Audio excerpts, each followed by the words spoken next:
Hey guys, Sunday morning coffee talk. I just kind of tried this out for a couple weeks as a new idea, and I like it. Other people seem to like it, so I think I'll keep going. So, if we're home on the weekend, you can expect me to do some Sunday morning coffee talk in here. But today's topic is 3 reasons why I'm a bad coach and why I don't care. And what gave me the idea for this topic is that I really, as I talk to more people about my programs, I'm finding that a lot of people have some misconceptions about what coaching is and kind of what's the point of working with me. So I want to debunk those misconceptions and tell you maybe how I am different from other coaches out there, or at least different from the misconceptions for sure. So number one is that I'm not perfect, and by the way, nobody's perfect. But something I've been realizing lately is I think a lot of health coaches don't share enough of that imperfection.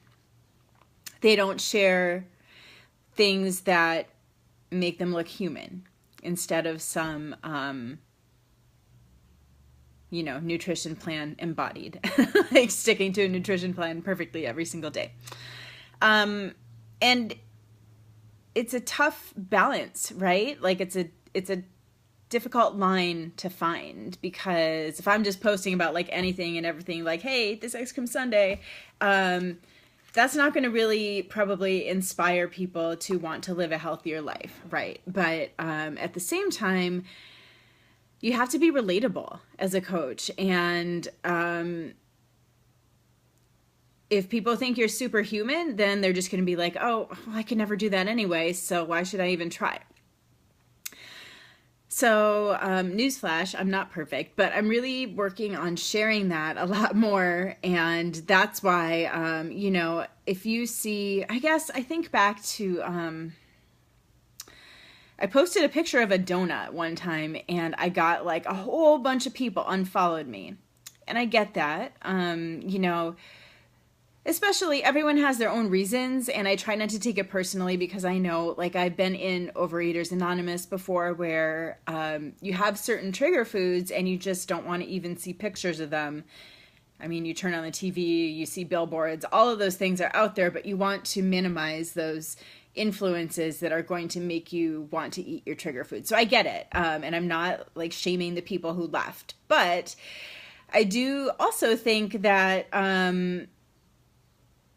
there's a place within a healthy diet for some treats and some things that you really just enjoy, even if you know they're not good for you, as long as it's not every day, or, maybe not even once a week, maybe even more rarely than that, maybe just once in a while. But if it's too all or nothing, if you're like, I can never ever have this food again, then guess what? That makes you either want it so much that you end up binging on it, or you become so rigid that, it flows over to other things, like being spontaneous and spending time with friends. And we have to kind of have that, like, embracing when things don't go according to plan always. So it's not just about food, but so I'm not perfect, and I want to share more of that, even if it means that some might see, a donut on my page and go, whoa, that's not the kind of health coach I want to follow. That's okay, because that's the kind of life I want to live. So, yeah, I think that I've realized, I guess, that is a big, theme that I want to pursue more in my coaching, about finding joy in life. And yes, we want to find joy through things that don't involve food and beverages for the most part, or at least alternatives to those.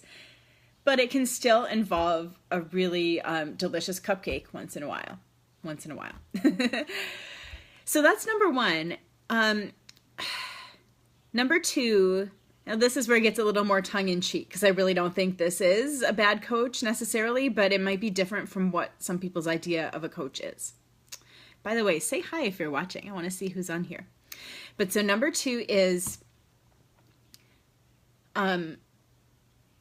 I don't tell people what to do very much, or less and less. I want to tell people what to do less and less and ask more questions. Now, this is a really interesting one because I think a lot of people who are drawn to coaching, including me, are really into knowledge and learning and then sharing that knowledge. And that's not a bad thing. I love to share my knowledge with people and probably am a little bossy at times. And a lot of people start to work with a coach because they want to be told what to do. But the truth is, what is even more effective is when a coach guides you toward that knowledge within your own self. So presenting some knowledge, but then trying and observing. So for example, somebody asked me this week, is it better to eat before your workout or work out on an empty stomach?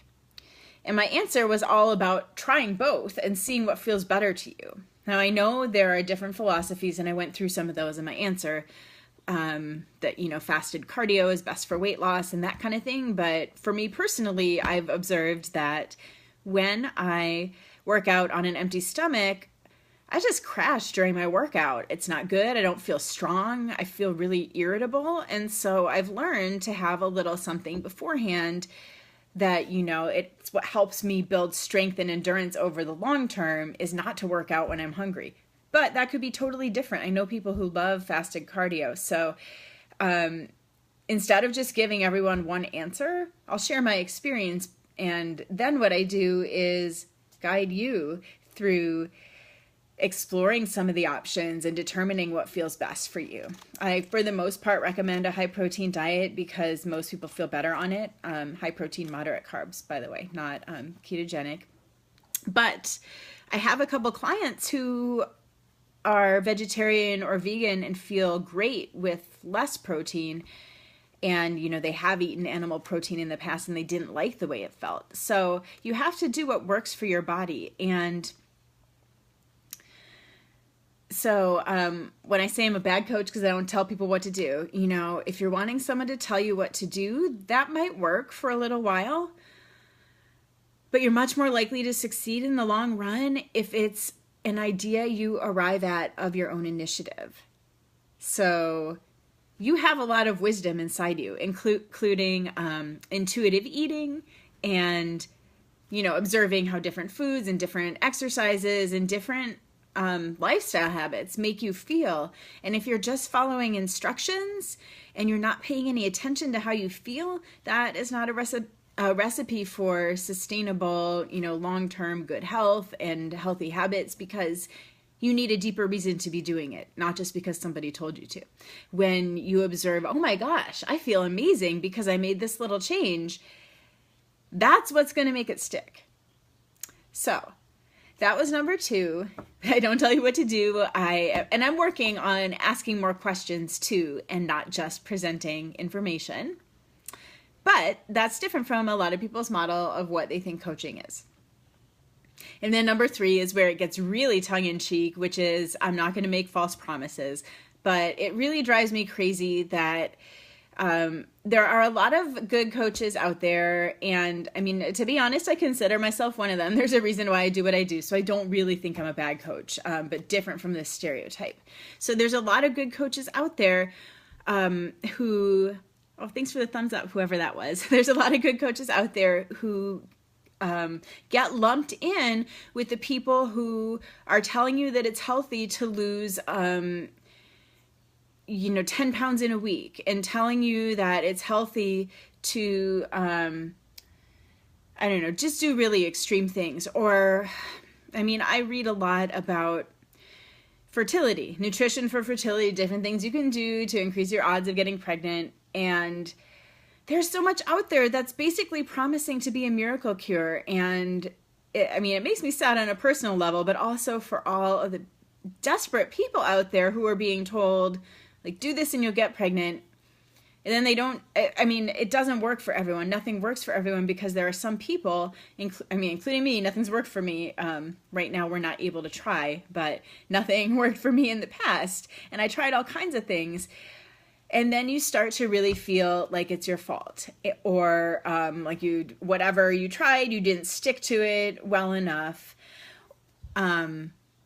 or that you're just like a bad person or you're being punished. I mean, the truth is that there are just some things that we can't control, and there are some people who will not get pregnant no matter what they try. I mean, that's really hard to hear, but that's the truth. And, you know, not just fertility, but really for everything. You know, good nutrition is important for a lot of health reasons, but even people who eat really healthy sometimes still get cancer. So anyway, I try to be really realistic in what I am promising. That, you know, if you're on a long-term weight loss plan, a pound a week is awesome. And then I'm here to support you as you lose 50 pounds in the course of a year, and then maybe 100 pounds in 2 years. But I don't want you to lose 100 pounds in 3 months. That, to me, is not really something to celebrate. So if you're thinking of working with a coach or just interested in coaching in general and kind of what it's all about, make sure that you're not painting everyone with the same brush, is all I'm saying. That there are really a lot of different models of coaching and different philosophies, different focuses. I mean, the good and the bad of this field is that you get to work with who you vibe with. You find someone who you feel like you're really connecting with, and you decide to trust them because you like their approach. And that's kind of what coaching is all about. But in terms of, you know, there is a certain stereotype out there, and there's a stereotype for a reason, because there are a lot of coaches like that. And so the 3 things that I just told you, casting this image of perfection. What was number 2? Oh yeah, telling people what to do, and then making false promises. I mean, there's a lot of that out there. So if you're watching someone and that feels icky, then don't work with that person. But also don't say, oh, coaches are bad just because of that one person. So that's all I'm saying. Hi, Stephanie. Hi, Anna. Thank you for watching. And if you're just getting on towards the end, the replay will be posted